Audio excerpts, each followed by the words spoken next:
Just amazing, right? It's amazing with people all around. It's like, wow, it was a thrill, you know.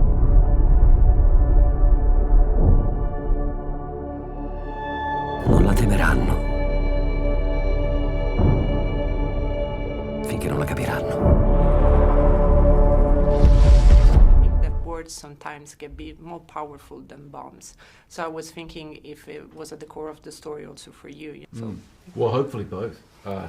You know, we're really trying to create a lot of suspense and tension around the task of creating the bomb, the mechanical task, and then the task of testing it. It's certainly viscerally something you kind of want to feel that tension, but really you want to feel it through the characters and you want to experience what that does to them and where they go from there. And I think some of my favorite scenes were, you know, like Strauss's, you know, GAC meeting where we go in and all these great actors, you know, obviously Robert here and Killian, but also, you know, Matthew Modine, Dane DeHaan, Josh Hartnett, you know, these guys sitting around the table, David Krumholtz, owning their characters, knowing the politics of everything that's behind it, and just throwing in ideas and throwing in ad-libs and things. I mean, for me as a director, it's such an exciting thing. And did you get the chance to watch it already in the cinema? Yeah, I saw it last night in Paris.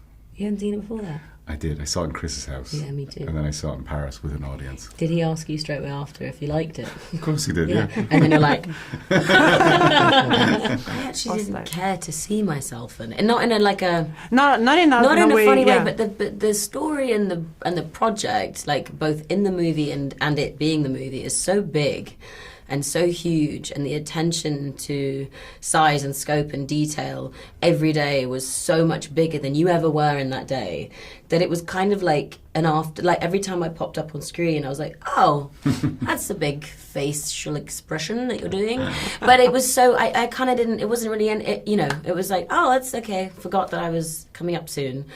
I was just so blown away by the thing that I knew was going to be big, you know, the movie. We all knew every day that it was a feat to get to the end of it, and it was a thrill to get to the end of it. So I really wasn't different for you, because you obviously saw yourself every second. Yeah, but the thing about Chris, as you know, there's no monitors, there's no video village, there's also no egos. There's no egos.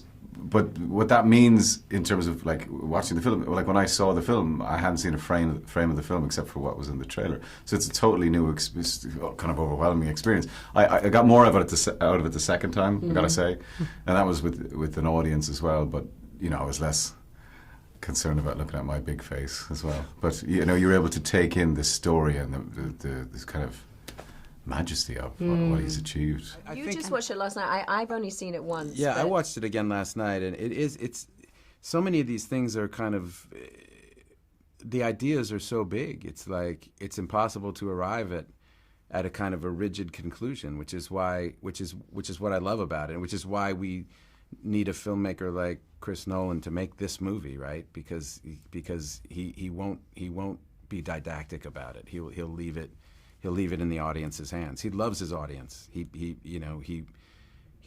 His movies prove how much he loves his audience, right? He makes it for them and for them to talk about, and that brings a whole new element to the art that he's putting out.